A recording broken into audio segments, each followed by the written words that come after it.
and brightest and new CREtech that we think you'd be interested in. Today we have a really great program with ThoughtWire. So when you're looking around the Zoom, you can see a chat and a Q&A feature. Feel free to use that at any time to ask questions or for clarity. We'll moderate as we go. We're not opening up the audio line, so if you'd like to ask a question or do a chat, you'll have to do it via those two type-in options. And I think that's really it. So I'm ready, and I'm sure the folks over at ThoughtWire are ready, so let's get started. So today's webinar is the Future-Proof Your Assets with the Right Smart Building Technology. And it's hosted by ThoughtWire. Smart building technology is just not about gaining some efficiency in operations or reducing energy usage. It's about digitally transforming the way you think about your assets' useful life. And we have two really exciting speakers to talk to you. We've got Mark. One more slide so I can see Mark's last name. Sorry, Sandy. Nahorniak. He leads the operations and innovation at Oxford Property, a global real estate owner, investor, and developer based in Toronto, Ontario. And we've got Franco Castelladini, who is the Chief Commercial Officer for ThoughtWire, the leader in operation performance management, is based in Oakland, California. So I'll let Mark and Franco take it over. Thanks, guys. Thank you. Just waiting for the next slide. So talking about smart building, and let's look at where we came from. We had the age of connectivity years ago where we connected our devices not through pneumatics anymore, but started doing it through digital systems, MSTP, BACnet, and it's gone. You had the rise of the BAS, the BIMs, the BMS. They all had their own integrations and how they work together. You then kind of proceeded over to lead with energy efficiency, and the focus was how can we use less electricity, less energy to cool and heat our buildings. Then we started to look at WELL certifications to keeping our people happy. And then, you know, you get to the present where you have the millennials and the co-working, and they're used to being connected all the time. And you start to look at your systems and go, how can we connect them and how can we integrate them so that we can offer a better service in the long run? Part of it is that you want to make sure that when you're connecting the systems, it's the right thing to do. So as an example, I know that a lot of people are very interested in Alexa and so on, but if you're having confidential meetings, say you were, a lawyer, you wouldn't want to have Alexa in the boardroom that you're talking to because it could create a lot of problems for you if it get it on the internet. So just because you can do something doesn't mean you should. But you do want to take advantage of those integrations to start bringing the systems together so that you can start to automate things that reduces your manpower. It has your manpower more focused on where it's going, and it's going to reduce your overall cost, and it's going to increase your tenant engagement and your tenant happiness or your client happiness. I don't think I've missed anything there, but if I have, please ask in the Q&A or through the chat. Smart buildings as a whole take the sensors that you have from your different systems and your video systems and your security systems, and you're going to integrate them. You're going to grab that intelligence. You're going to do some analytics on it to help you diagnose problems faster. You're going to have systems talk to each other so that they know what's going on, which causes a collaboration. And when you do that, you can start to engage in different things, which gives you different actions. One of the ones I like to use is if you think about all your systems that are interactive, think about that, a president of one of your highest clientele decides to drive in on a Saturday. So he drives into the parking garage and, license plate recognition grabs his plate and it opens the gate for him. And it knows that he parks on P2 because he has a reserved spot and we've programmed that. So it sends a parking shuttle down to P2. He comes out, he gets in the parking shuttle. When he gets in the parking shuttle, he gets a text message from his app that says, good morning, will you be staying in the office today to work or are you just visiting? And if he responds just visiting, then it says, have a great day, I hope you enjoy yourself. And if he says, I'm here to work, then what it's going to do is it's going to tell the elevator to land at the lobby. It's going to tell him what elevator to go to if you have destination dispatch. It's going to take him up to the floor where the lights are lit to his office. His office is lit at his predetermined state. and it's also going to have the air conditioning running for him to make sure that he's comfortable. If you don't interconnect all these systems and you don't put the intelligence to it and have these actions programmed in, then you can't take advantage of that. So then what does he experience? The usual, he drives in, he presses the button, he waits for the elevator. So his time starts to be used up where he could be productive. He's actually gaining productivity through the smart and connected. It can also secure your buildings in a way that, as an example, you could have, building lockdowns where, if you had, and God forbid, knock on wood, say an active shooter enter, the lockdown gets hit, it secures all doors, it turns off all the card readers, closes all the mag locks, it sends a notification to all your tenants. And this way here, if a guard was to get hit or injured, they couldn't just take his card key and start going through at the building. They would have to use the key ring. And as everybody knows, trying to find a key on a security guard's key ring, you're going to be wasting 20 minutes to get through the first door. They're not going to want to do that. They're going to leave and they're going to move on. So that's a lot of the kind of stuff you can do. And why it's very important that not only you put the proper infrastructure in, but you interconnect it properly. I'm assuming we have no questions because I didn't see anything come up on chat. And by doing all these things, you can get data feedback from all the systems. How often are you using it? What are you offering to the tenants? You can start to get this data to understand what your tenants are doing, how they're doing it, people tracking, et cetera. And even elevator and how it's working, how often, what time are people coming in? What floors are they going to? So you can predetermine where your elevators go. You can predetermine maybe that I put a guard at the door and have the door unlocked so that everybody doesn't have to card access in, something along those. Or you may want to open your building earlier to make sure that it's ready. Right? There's a lot of things that you can do that are really going to help to drive that tenant engagement and happiness and really increase your brand. Did I miss anything there? No questions? No, thank you very much, Mark. Hello, everyone. This is Franco Castaldini with ThoughtWire. Thank you so much for joining the webinar. Mark just walked you through kind of the journey that many of you are probably going through. You've experienced this transition of siloed data sources to facing the growing demands among your tenants and employees for a interconnected smart building that leads to some outcomes that benefits both the building operations and the tenant experience. And Mark walked you through a couple examples, the parking example and then the emergency example.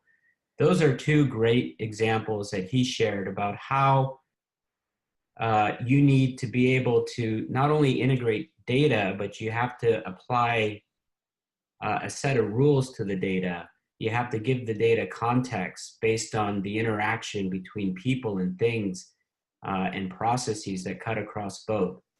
And the foundation for doing all of this is the digital twin. And that's the purpose of today's webinar, is to introduce you, if you haven't heard about the digital twin yet, introduce you to this technology as the foundation for enabling the types of use cases that Mark described.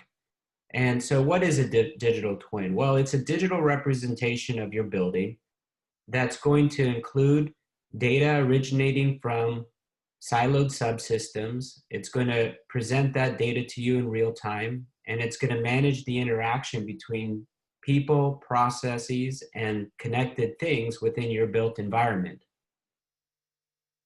And so in addition to the data that you're collecting, you also need to apply reasoning to it. Reasoning could be nonlinear rules that are applied to it, so if then else statements that have a dynamic nature to it, or more sophisticated machine learning algorithms. You're also gaining context from your digital twin. So as the twin is presenting data or actions to people inside your built environment, they're taking action and the digital twin is learning. So through closed loop communication, just like the example that Mark shared on the parking lot scenario, somebody confirms whether they're staying or they're just visiting. The system learns that, receives that response, and can then present the next step in the process of ensuring that the visitation or the experience is meeting the expectations of that person.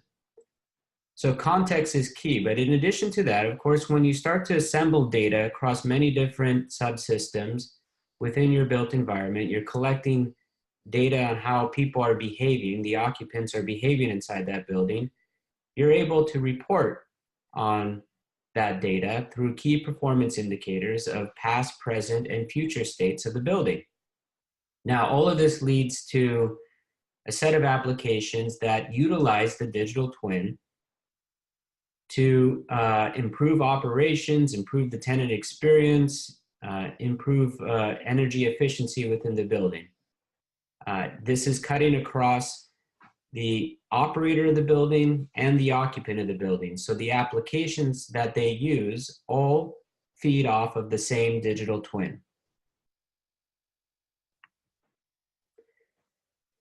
Peeling the onion back a little bit on each one of those sections within that make up the digital twin, the data can include building systems. Now, most common in your buildings today are a BAS or BMS system. You might also have invested in new lighting, IP-enabled lighting systems, your security, your HID system, as well as the locks within your building and the security cameras. All of these can provide data to the digital twin. You're also collecting data from external sources. Now, this most common one would be weather data and the impact of weather on the overall energy efficiency of the building. More interesting use cases now start to point to how data within the built environment can be made available to first responders. So taking that emergency example that Mark shared with you, now you're wanting to equip those first responders with information, the real-time state of the building, and ensure that when they arrive, that they understand where people are, what systems have been effective, where is the emergency, where within the built environment did that emergency originate, if it was a fire, on what floor, et cetera. And so all of that can be made available, not only bringing data from the outside in, but from the inside out. Blueprint data, so BIM, building codes, things that could apply to you not only in the operations and maintenance of the building, but also further up the value chain. So for example, during the commissioning phase, where you could utilize this to accelerate the time that it takes to commission your building. All of this, these data sources are in silos today. And what's powerful about the digital twin is that it starts to build relationships across each one of these connected systems. So you understand the relationship between energy and HVAC as it relates to the overall efficiency of the building, whether weather has an impact on that, or occupancy. When you start to build those contextual relationships across siloed data sources, it leads to some very powerful value propositions in the context of improving the operations of the building. Now, the reasoning becomes even more sophisticated when you start to build these data relationships, because now your rules engines can drive workflows. It can improve the interaction between your operators and your occupants inside the building, reducing the friction and driving cost out of the overall management of your building.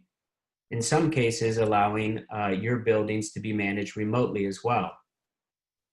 AI and machine learning models can be applied to the data as well, moving you from a reactive to more of a prescriptive and of course predictive scenario across all of your assets inside the building and the behavior of occupants as well.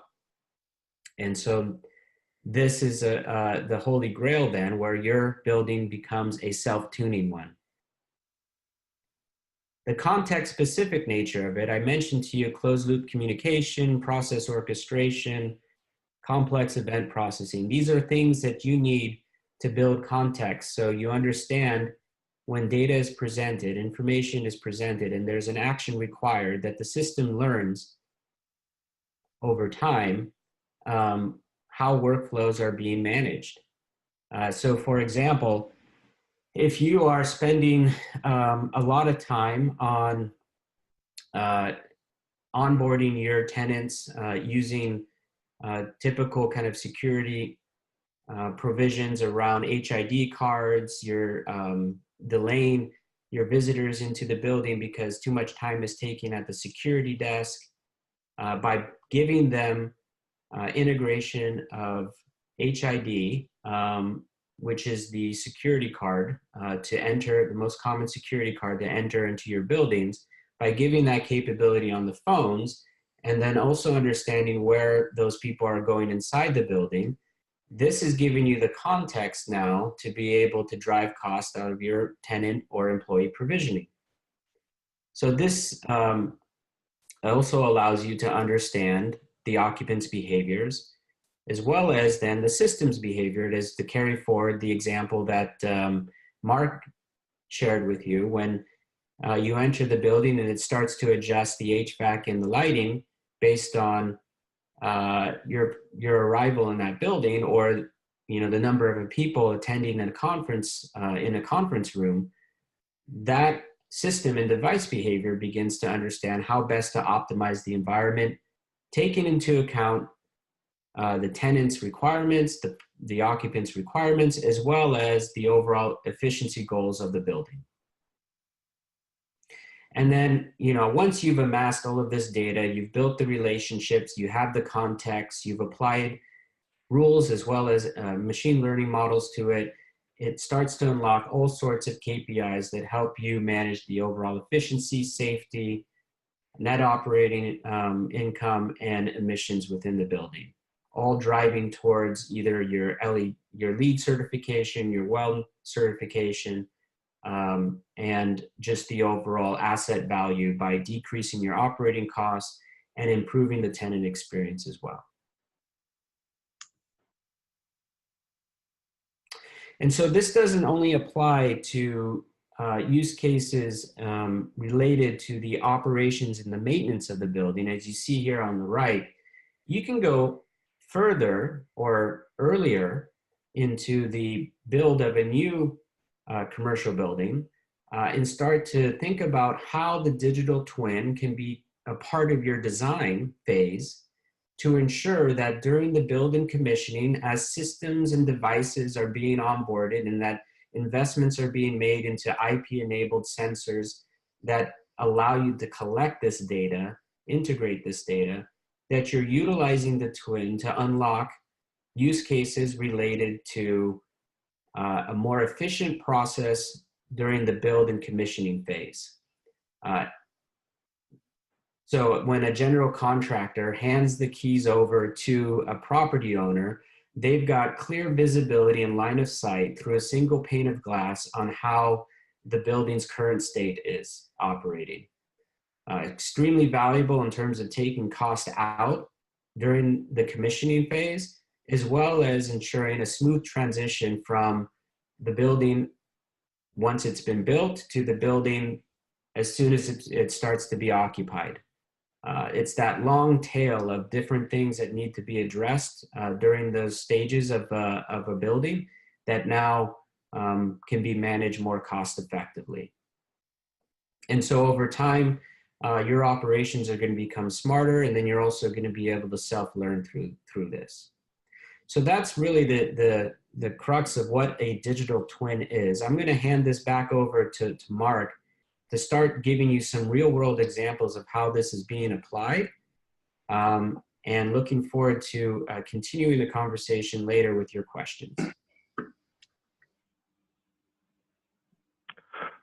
So once you start doing the smart and connected, and it opens up a lot of advantages for you.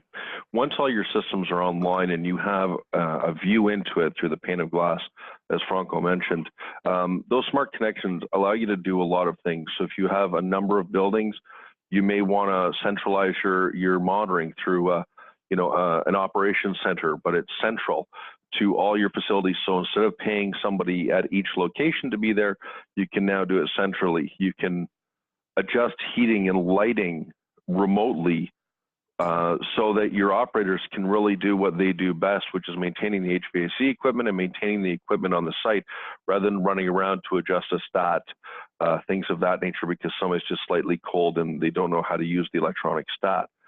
It also starts to give you a lot of control of items remotely so that your vendors can get in remotely.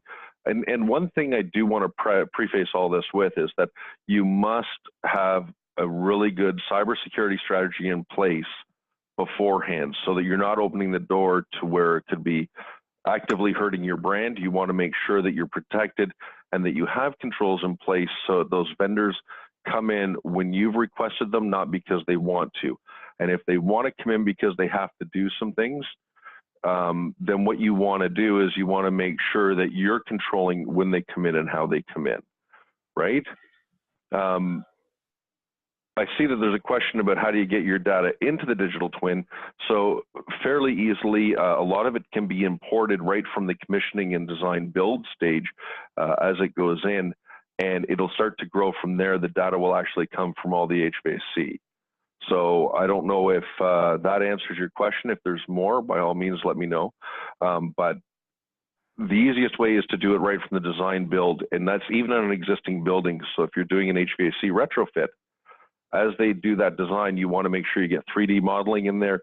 You want to make sure all that data that they have goes right in from the get-go, including the manuals, service schedules, the whole 9 yards, right? And then with your predictability and control, once you get that, you can add in fault detection and diagnostics, remotely control the assets, and actually open it up so that if you had a problem that you couldn't resolve, you could open up to others that may be able to assist you, your engineers, et cetera, that would then be able to see the data as well much easier, right? Once you get that data, you may want to put it into a data lake so that you have that data and then you can use it for other things too, for your next build, or how can we make the next building better?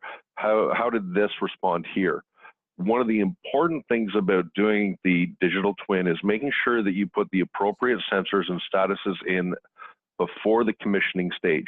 So it's great that you're putting in, say, a fan power box, but if you're not putting real world status of if it's on or not, or if the valve's open or not, then you really want to think about that and make sure that you can look after those items and get them put in well ahead of the design build. Companies, contractors who install these types of systems and sensors would be your HVAC control people, it would be your security people. Once they have that in there, then the integrations are done through companies similar to ThoughtWire or ThoughtWire themselves that can do these integrations and really open up the benefit of what's coming out. So the base sensor install and everything would rely with your HVAC, your security, your lighting vendors, et cetera, and then it gets opened up after that, right? This allows you to understand your asset a lot better too, because you can see what's going on in the building, and you could actually, if you have the digital twin, you could actually take it offline, do some tweaks to see how that's going to affect the building, and it would give you a lot more of an understanding of how your building's going to react once you have that data and all that availability of the systems. And yes, you could use this. So there's a question that came in, are there use cases for retail buildings, strip centers? For retail buildings, I would say yes, depending on the size. Even for your strip malls and so on, even if you have separate HVAC units on the roof, this way you can monitor them to make sure that your clients are happy, because now you're seeing when they're running, how they're running, and you may be able to tweak it by, you know, taking advantage of economizers and things like that when you start to diagnose and you start to run your fault detection and diagnostics on the systems. And I think we're on to the next slide, if I'm not mistaken. So, you know, once you increase the operational efficiency, you want to make sure that that the ROI is there, right? There's got to be a good cost benefit to it. So you want to make sure that what you're doing is going to have a payoff in the future. And you also, even though it may not seem like it, by having these sensors installed at the get-go, it's much cheaper than trying to do it after the fact. So a little bit of capital investment at the front will give you a large return in the end. And I'm gonna pass over to Franco to talk about the IoT enabled, because he knows a little bit more about it. But you've got to think, just before I do, think of what do you want to offer your clients or your tenants, and to what level, because you can also do integrations with front ends so they can see what their real life carbon footprint is, what their energy consumption is. You could, you know, if companies know that they have 10 floors in a building and they're seeing that one floor is significantly higher on power than the other, they may start to, you know, start a little bit of competition amongst their own floors to drive that down, which helps everybody. You know, and green is an important thing here, so is wellness. And you really want to drive that home, that, you know, the more that you're connected and the smarter the building is, the better you can help them achieve their target goals of green and LEED, etc. Franco? Yeah, great. Thanks, Mark. So a fully or a partially and even a fully IoT enabled strategy requires that your building include the sensor data from your connected systems. So today, most buildings are connected to a BMS system, which ends up being a data source to ThoughtWire. And we provide connectors to those systems to pull data to understand how your HVAC is and your chillers, for example, are performing. As you start to roll out more IP-enabled systems, either through redevelopment or as part of a new build, that's going to unlock more powerful use cases that can start to improve the overall operations of the building through better context. So you understand the relationships between, again, various energy efficiency goals and the overall performance of your systems through more intelligent fault detection, the impact that people have on those systems, or just general visibility across the level of occupancy within your building to optimize floors down to even zones on specific floors. And so that direct integration with your systems within your buildings allows you to, over time, reduce the need over siloed systems like your BMS, and start to leverage the data more broadly to unlock, more powerful value propositions. And that's where you get to a fully IoT enabled system or enabled building. And I've got a couple slides here to walk you through how ThoughtWire does this through our intelligent data overlay across your BMS, IoT, IT, and OT systems, as well as utilizing our two applications for the operators in the building, as well as the occupants in the building. And so we collectively call this our smart building suite of applications. And it starts with utilizing our connector factory. Somebody asked the question, how do we get all the data into the digital twin? These are connectors. They're bidirectional connectors that can pull data from any of these subsystems as well as sensors, and pass that through our digital twin. In our case, the reason why I say pass that through instead of store is that ThoughtWire's intelligent data overlay here maintains the data relationship in the twin in memory. That is important because in memory means that you get very fast real-time performance and context that's happening as in the current state of the building, and we then store that data to whatever data store the customer chooses. Our preference is to push that into the cloud so that you can start to build context across multiple assets. So back to the connector factory.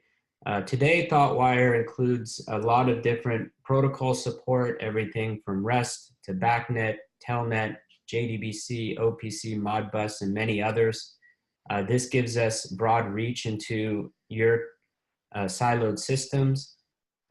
In addition to the digital twin maintaining the relationships across all these siloed data sources, our core services also includes the ability to do process orchestrations. So processes that could involve an automated shutdown of a building in an emergency, or load shedding your building, or orchestrating the process of provisioning new security access to your tenants and occupants in the building, et cetera, et cetera. These workflows and processes include a lot of different events. And so processing these events in real time is critical. We are able to alert and notify the right person at the right time to take action on that data.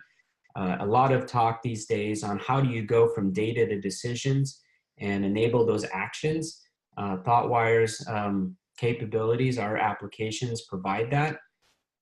And you know, the benefit then of passing everything through a digital twin is that we've organized the data for you, right? There's now a relationship across all these different siloed data sets that allows you to take that data model and use it as a way to store your data to your data lake.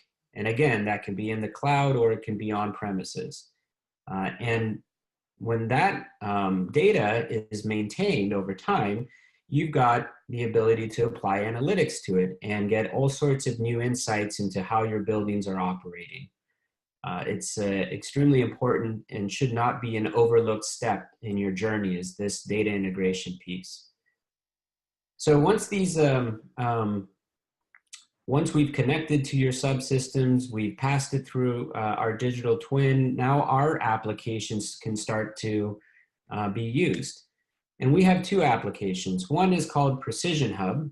Precision Hub is for the operator, and it's giving them preemptive and remote action over the entire operations of the building. So think of it as your central command and control over your building or multiple buildings.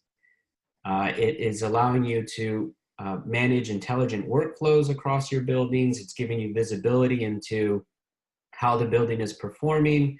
It's alerting you when subsystems are not performing well, but it's also giving you the context so that if your connected HVAC system is relying on a network and the network goes down, instead of having your engineers go diagnose the HVAC system only to find that there's nothing wrong with it, you can then point them to the network being down as a result of all of the non-communicating alerts originating from your HVAC. A real simple use case that happens every day. And with the power of context, you're able to diagnose problems more quickly. It's more intelligent fault detection. And when you add up all the value of what we are able to achieve with Precision Hub, again, this is all driving costs out of your operation. So getting cost reduction and also avoiding cost, it adds up pretty quickly. So improving the energy efficiency, reducing costs associated with maintaining your building through remote operations, taking cost out of tenant provisioning or occupant and employee provisioning through automated security. All of that adds up to about an average of 88 cents per square foot when you average it out over 5 years. Pretty powerful value proposition that impacts your bottom line and improves your NOI. And that's, of course, for any building owner that has bears the costs of those things that I just described. Now, the At Work app is utilizing that same data overlay, right? It's using the same digital twin to improve the overall tenant experience. Now, tenant experience is driven by a lot of different factors, but one thing we know with the number of you know, the new and emerging workforce of the millennials, the expectations they have around intelligent connectivity to the building, that you need to ensure that you're addressing those concerns by giving them the ability to interact with their environment. So that means changing the temperature and the lighting within their workplace. As we all can kind of appreciate, 60% of maintenance calls are hot-cold complaints today. It still occurs, so why not give your tenants the control of that experience? But then you start to think about other value that we are able to unlock with the At Work app. This includes setting up notifications on when community events are happening in the building, integrating local retail and promotions to the building occupants so that they can benefit from that. Being able to support using your phone as a way to enter securely into the building rather than having to remember your HID card and oftentimes forgetting it at home. Utilizing your phone to receive emergency notifications. So in the event of an emergency, they know how to exit the building safely using our wayfinding feature of locating where that person is inside the building and wayfinding them to a safe location. So all of these features are part of the At Work app, and what we've been able to prove is about a daily activity or engagement factor of about 65%. So that means that 65% of our employees or people using the At Work app are using it every day. And that's what you want to see, right? You want to see that regular engagement. And the operators then are benefiting from understanding how their occupants inside the building are interfacing with the building subsystems, as well as the workflows associated with improving the experience for your tenants.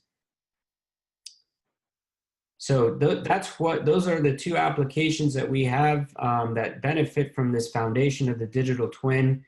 Mark and I really appreciate your time today, having listened to the two of us, and we would love to continue to take your questions.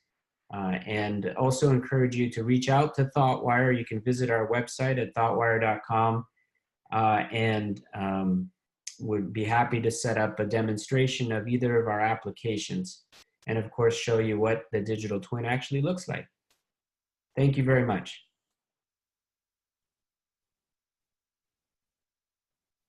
Any other questions? We can take them over the chat.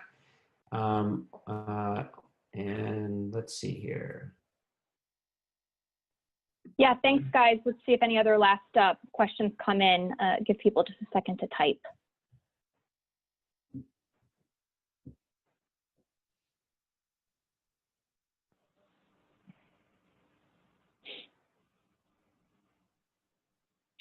Well, I think that's it. Thank you so much, Franco. Thank you so much, Mark. Everyone at ThoughtWire, we really appreciate it. Sorry, Bethany. Did any last minute? One more question? There are a number of questions, actually. I've sent them to you. Oh, sorry. Sorry, I've been vetting them. Okay, so let's get to them. Sorry about that. Question number one is, how is this different from an BMS? Great question. I'll take a first stab at that one, and Mark, feel free to add in. So a BMS system is going to give you very granular control over your HVAC systems, as an example. In the case of what ThoughtWire does, we're going to give you broad visibility and control across a number of different subsystems. Why is that beneficial to you? It's going to allow you to improve the overall building performance across a number of different systems, give you that context that really tie back to the outcomes that you're looking for. Mark? Yeah, the other thing I would say is, you know, the integrations that can happen and the control and the data availability can be funneled in a way that's very usable for property managers, operations staff, etc., as well as your tenants. So, you know, a typical BMS, you'll be able to control the systems, but you can't really give that feedback to the tenants in real-time fashion, which they're starting to look for more and more from my experience. So really the integrations are what gives you that ability to really have an understanding your mechanical load, your plug load, your light load, taking those loadings, sending it back, and really showing them what they're doing on the floor, and then having the availability for the tenants to be able to dim their lights or adjust things to actually better their green footprint is huge. And you usually don't do that with a BMS because you don't want to give that type of control, because you'll have problems with this type of architecture. You can actually do those controls without sacrificing the control of the BAS system or the building management system. Hopefully that answered it for you. Yeah, and people, if you've got follow-ups, please, of course, continue to chat and use the Q&A. But let's go on to another question that someone had. If I have a lot of apps and systems today, can I still use a digital twin strategy, or is it really for new buildings? It's for existing buildings and new buildings. As I mentioned earlier, though, the more data that you can collect from your building subsystems and devices, the more powerful your digital twin will be. So, you know, Mark is actually going through this right now at one of his buildings where he's looking at other investments, which I'll let him comment on, which enable then ThoughtWire's applications to provide a broader set of control over the building's operations. And so if you do have a older building that is lacking any kind of connectivity, sometimes to realize the full value potential of what ThoughtWire can do, it would require other investments into building subsystems. Mark? Yeah, so one of the things that I'm looking at doing is I used to be in charge of a range of buildings that ran from basically 1912 right to 2017. And really it's how do we take advantage of the digital twin, or how do we take advantage of smart and connected in order to realize savings and control. And what I've started to do is I looked at the capital plan for each of the building and came up with basically a structure that allows me to start putting my fiber backbone in now, so that as my capital expenditures come out for lighting controls, HVAC upgrades, security upgrades, CCTV upgrades, etc., I can take advantage and start to leverage those onto the base building network, which cleans up my risers, and it allows me to connect them. And it's future-proofing the building, basically. So by doing it slowly over time, with my capital in mind, I'm meeting my capital expenditure by doing this one upgrade first, in order to make sure that it's there to plug into as I do the next steps, so to speak. And it's going to continue to grow. So even though you have a building done, you're going to add things to it. You're going to remove things from it. It's going to affect everything from, you know, your parking rate board to your directories, to what's happening now boards. You could have people counters. You could have HVAC, security, access control, security video, lighting, and we don't know what else is going to come in the future, right? And so when you start looking at, you know, older buildings, by leveraging what your capital is and putting a smart investment in front of it, so that you can take those systems and move them on to that, that's when you'll start to gather the data. That's when you start getting smarter. Does that, I think I covered everything on that question. I know. It's so sorry. You're talking out with the abyss. I know there's a lot of people still on. You know, just can you talk a little bit more about real uses that you did at Oxford? I know you kind of were kind of vague about it, but can you talk about really things you've done at Oxford and why that data strategy is important for owners and operators like Oxford? Sure. So, you know, a couple of things that we're still in the middle putting these things together too. So it's not done. It will probably never be done. It'll keep going as we progress in time. But some of them is like I said to you, a soft lockdown or a hard lockdown. Two different scenarios. A soft lockdown, you know, we have somebody outside that could be causing a problem. We go to soft lockdown, which secures the outer doors, and it's a two-touch initiation. And then, you know, if it starts to get worse, we go to the hard lockdown, where it locks all the building and secures all the floors, secures all the elevators, etc. And again, it's a two-button touch with notifications out to the clients. But there's also like environmental lockdowns. So a couple of years back, we had a transformer here in Toronto that caught fire and burned, and there was a lot of smoke coming out. Within our area, what we've done is we've added an environmental lockdown. So if something happens like that on the street, we hit the button, it's automatically going to close the fresh air dampers, and we're going to keep an eye on our CO and so on to decide whether we evacuate because of the smoke entering the building, and it wouldn't be safe to continue in there. But it's going to stop those toxins from getting into the building. We're looking at a lot of different ways that we can do it, a card access system, so that the tenants can actually provision the card access and we just approve, and then it automatically gets sent for print and pickup, right? So that it accelerates or it reduces the time that management has to deal with it, but it also increases the efficiency of getting that card access out to the people. So those are a few examples of the kind of things that we've done. I mean, we have done other things. We do have a dashboard where I can have a quick look at the building and know that if I have problems on the floor by a color coding and how severe the problems are, where the problems are coming from, so that I can guide the operations staff where they need to go quickly to get it resolved before the clients even know that there's a problem.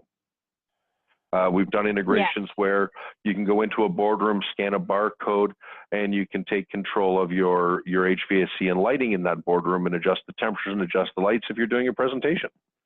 So there's quite a few things that we're working on, and we're still working on more. I'm not going to give away what I'm still working on because I haven't implemented yet to make sure it works. But there's basically whatever your mind can imagine. And I'm a big fan of Disney, because if you think about it, he was the original innovator.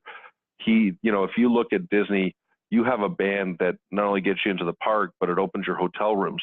And that all goes back to this. It's the same type of systems that have to be in place in order to leverage that type of innovation.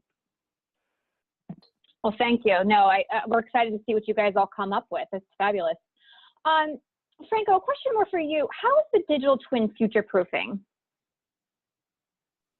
How is it future-proofing your asset? Yes.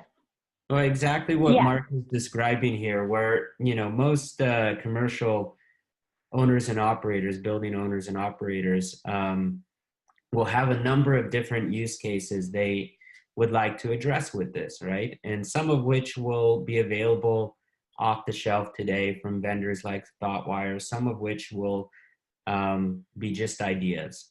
What's core to ensuring the future proof of your asset is having that foundation, which is the digital twin, that is going to give you the real-time context to unlock not only today's use cases, but all the future ones that you are dreaming up of. And that digital twin is going to be managing the data. It's going to be allowing you to interface bidirectionally to your assets within your buildings. It's going to capture all of the data coming from the occupants inside the building. You own all of that data. ThoughtWire is managing it through its digital twin, and that's going to give you the foundation to grow in the number of different use cases that you can address. I think Franco, it's also. Oh, sorry. Franco, I think also, like with the digital twin, it allows you to experiment with your building as well. So that if you're going to do changes to the building, you can see what reaction it would have by putting that in a separated area where you could run those scenarios and see how the existing building, which you have the data and the baselines for, are going to react if, say, you change your chilled water temperature, or you increase or decrease your outside air, or, you know, all those types of things that if you experimented while it was live, you may get a lot of customer complaints, but if you do it within the digital twin, it allows you to really define those efficiencies and really streamline the way you're doing it without interacting with your clients. Yeah, that's a great point, Mark. Simulation is key. Absolutely. Yep. And I think everyone's question, though, is can you comment on cost and work efforts of documentation implementation to maintain a digital twin?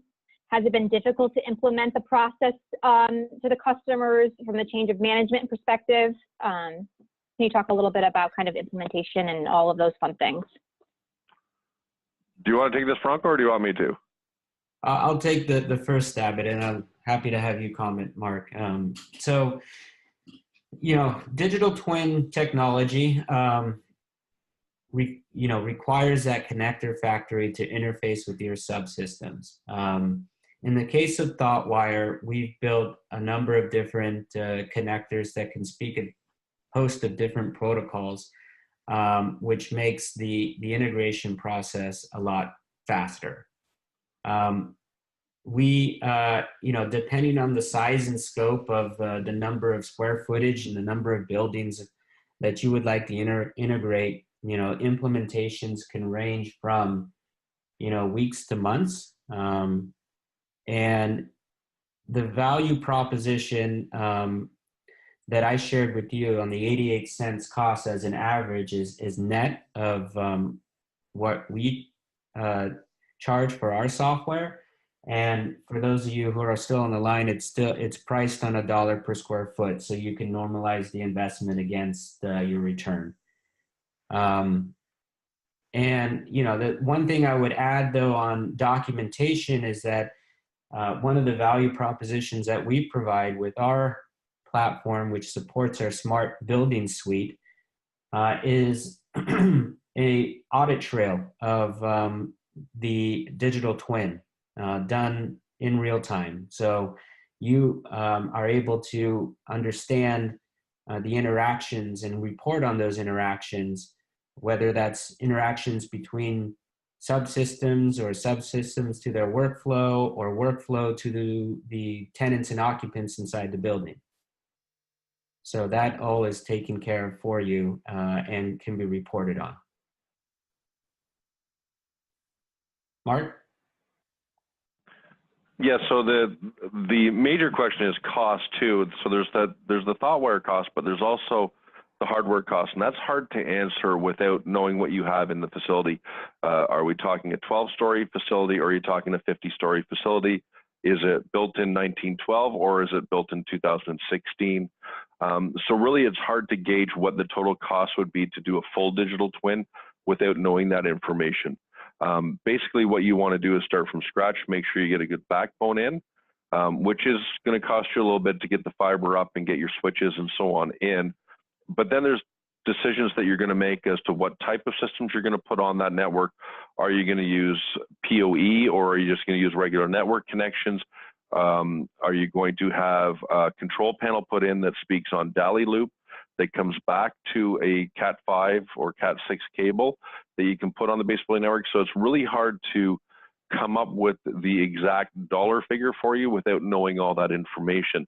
Now, that being said, as you investigate it and you look at what you've got coming up into your capital, it does make sense, if you have that backbone in, to put in a little bit more of your capital to get this, rather than just putting in a standard BAS or a standard access control, because you really want to leverage that data and get it out to really be able to use and understand how your building's functioning and how it's interacting with your clients. Yeah, and going back to the hardware requirements, does ThoughtWire consult on that and what they need to implement, required sensors and all that? Well, as part of our implementations, we typically do a audit of the building, and as part of that process, would provide feedback in terms of other investments that the building operator owner should consider. We don't get specific into vendor recommendations at this stage, However, we are able to identify any gaps that you might have within your building and can provide recommendations along those lines.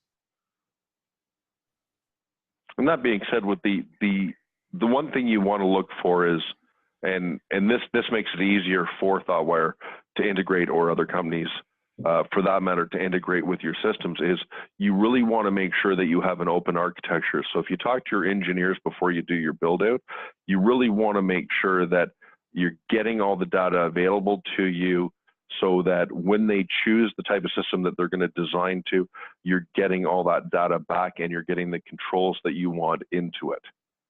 So really your engineers can spec a lot of it. I think our last question is, how open is the architecture here to integrate with tenant workplace apps?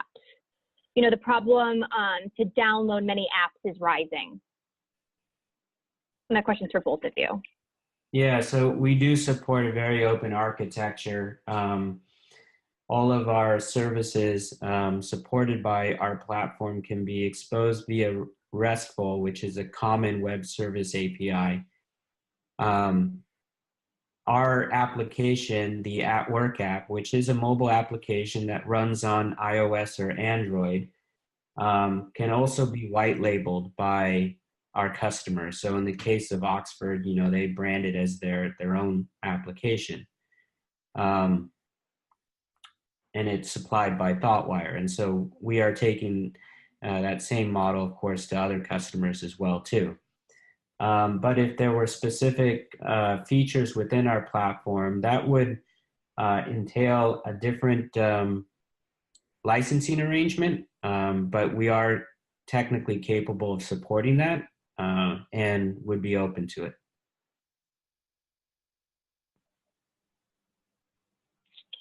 I think that's it. Sandy, any other final questions? Anything come through that I didn't see? I think we're almost out of time anyways. So I will just thank you all so much from ThoughtWire. We really appreciate it. They'll be following up with all of you. We'll be posting this webinar on YouTube in case somebody missed it, or if you wanted to look back at it. You can check that all out. So we'll leave you all at that. Thank you guys so much. We really appreciate it. Bye-bye, everyone. Take care. Bye-bye. Thank you. Thank you. Bye-bye.